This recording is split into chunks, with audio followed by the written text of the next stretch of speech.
What's up, everybody? Tech Chucker here, and today we're going to do a review of the Marvel Legends Juggernaut X-Men Wave Cable. Now, I wasn't super excited about this figure because it's just not the color scheme that I was hoping for a Cable figure. I was going to hold off getting this figure, but Toys R Us had a 2 for $30 deal, so I couldn't pass it up. And now that I've got him in hand, I really like this figure. I'm super happy about it. So let's take a closer look and see if it's as good as it feels. Let's talk articulation first, because this figure surprisingly has some really good points of articulation. Hasbro did a really good job. So you can see his head, he can look up quite a bit. See if I can, there we go. Yeah, he can look up pretty good, which is it's not too bad. He can look down really, really well, even with this chest piece. It looks a little funny, so you may not ever use it, but he can look side to side. There's no issues there, which is nice. I would have thought that there might have been something getting in the way, but nothing there. For the head tilt, he can tilt his head a little bit. The further up you go with his head, a little bit more tilt you get. So you're not going to get a lot of downward emotion. And the shoulders are on a ball peg, and he can move his arm up just above the shoulder a little bit. He's got full rotation of the shoulder, which is also really good. He's got an upper bicep swivel. That works pretty well. You do have to kind of hold it a little bit, but that's good. Double jointed elbows, can't really, a little bit over 90 degrees, which isn't too bad. The bicep is a little bulky. And then the wrist, there's a peg joint, and then there's also a hinge joint. He can curl down really, really, or quite well. He can't move his wrists up much, but that's because of there's a metal armor plate on the top of each hand. Not too big of a deal for me. In the torso, he's got an upper torso, I think it's a double ball peg, and he can actually crunch forward a decent amount, and then backwards arch, he's really got a good range of motion there, so I'm really happy. And then he does have a little bit of side to side crunch, just a little bit, but still it's appreciated, very good. And then he can twist as well and do a little bit of crunching while he's doing that. And then there is also a waist peg joint, which allows him to swivel at the belt as well, and the belt doesn't really get in the way of that, so that's good. He can kick forward quite a bit, especially for a bigger character. He can get really high up, which is really nice. I'm really happy with that. Backwards kick isn't too bad. It's not too bad. It's not that awesome, but it's still pretty good. So I'm happy there. He can do the splits about this much, which isn't bad. It's about average. He's got a good upper thigh cut, which is hidden nicely by the pouch. So they did a great job with the sculpt there. Double jointed knees. He can bend a fairly good distance, or a fairly good amount with that, over 90 degrees, and I'm really happy with that. And then he has got he can move his ankle back really well. No complaints there.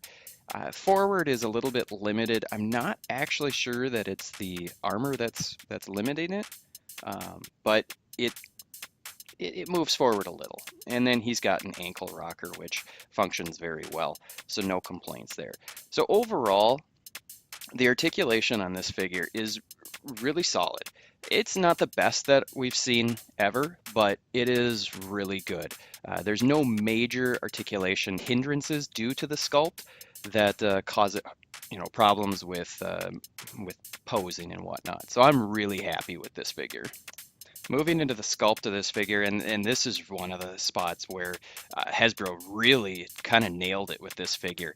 And starting with the head, you can just see there's a lot of really good sculpt detail work on the head, where the Technovirus has taken over on his left side. That's really nice. And then on the right side, he's got really nice scarring that is sculpted in, and it looks really, really good. Super happy with how this turned out. You can just see he's just got a nasty look on his face. this. And then the upper torso, kind of this armor, they just did a really good job with all the detail work. The Technovirus arm. I believe we've seen this arm before, but that's okay.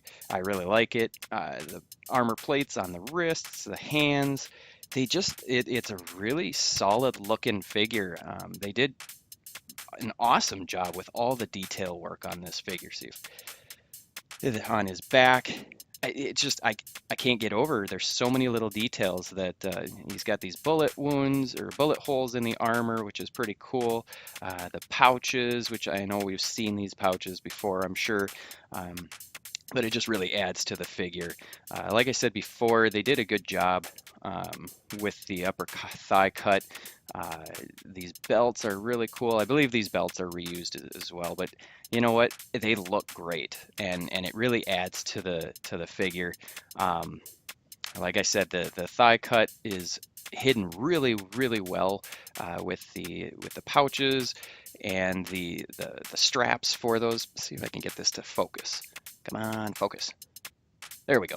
So you can see the straps are actually sculpted in, and it looks really nice. I just love the way that it looks. The knee pads look great. When you do bend them, they look a little funky. Come on, focus. Focus. Well, it just looks a little bit weird because of that cut. There you go. But in the end, it's functional, it works, especially when he's standing straight, it looks nice. I'm not a huge fan of the shin guards, but that might be more of the paint color. The boots look good. Overall, the sculpt work they really did a good job. Now this figure is about 7 inches tall, which is he's quite tall, and I don't recall him being that tall in the comics, but you know what, I can get over it. The other thing that you're going to notice is this figure is really heavy.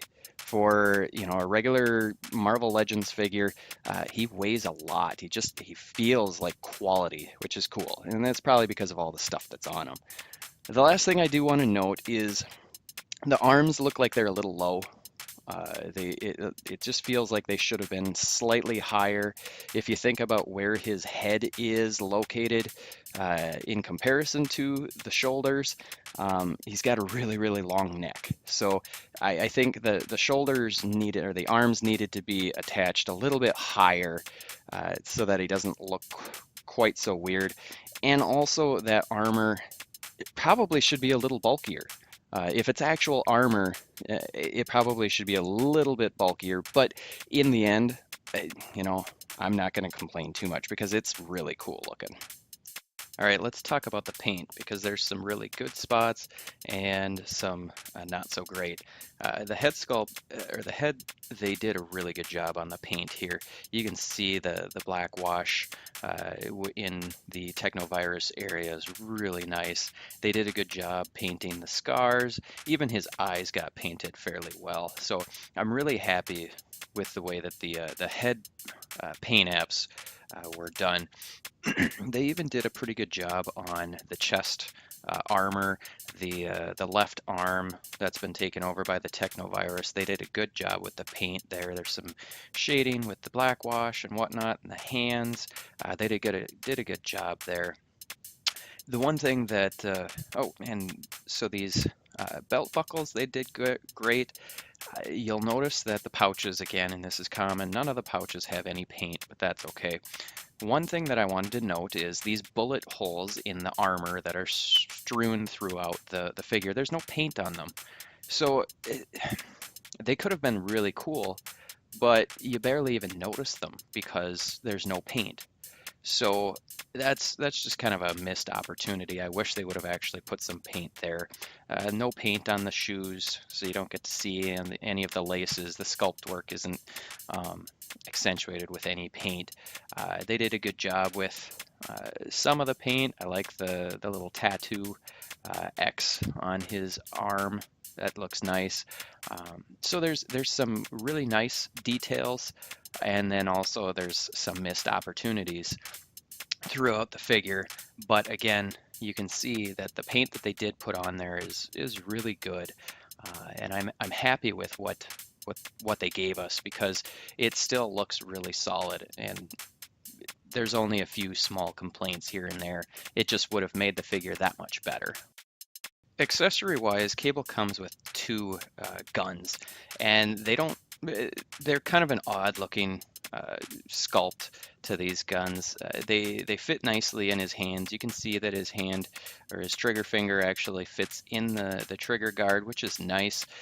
That is much appreciated. There's a lot of guns that Hasbro gives us that don't do that, and they both do. That complements to the hand sculpt, I guess. But these guns, they're shaped oddly, which I can understand. Cable comes from the future.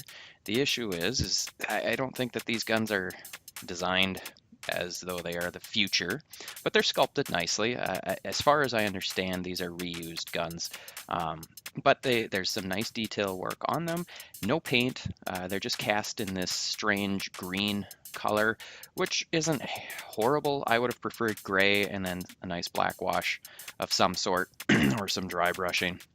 This particular gun is kind of cool because it has this string of bullets that comes with it, and that really looks nice. It's very bendable, and in a moment I'll take that out, but you can see there's some nice sculpt work on this. The front of the gun where the bullets come out isn't that great looking, but you can see the string of bullets. It's painted relatively nicely, at least for the actual bullets, and it's nice. Mine is bent. You can see that there. Overall, I'm happy with the accessories that come with Cable. Another face would have been kind of cool, maybe a writhing face as the techno virus is taking over. That would have been kind of cool too. But all in all, I'm really happy with the accessories, even with, you know, the things that I noted about the color of the guns and the shape of the guns. Because as I noted, I don't think that these are super futuristic guns simply because the one gun has bullets, and I doubt that, you know, they are using the same kind of bullets in the future. But all in all, I'm happy with what we got.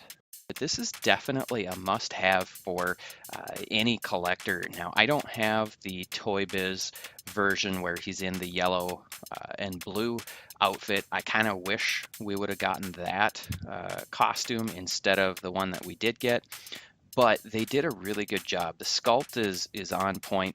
The paint is really good, minus a few issues. The head sculpt is amazing in my opinion.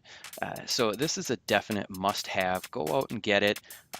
If you're lucky, you should be able to get them, you know, for a slight discount. But even at the $20 mark, it's definitely worth the cost. So I hope this review has been helpful. Stay tuned for more. Make sure you hit subscribe, and I'll see you later. Tetris Brain Blast.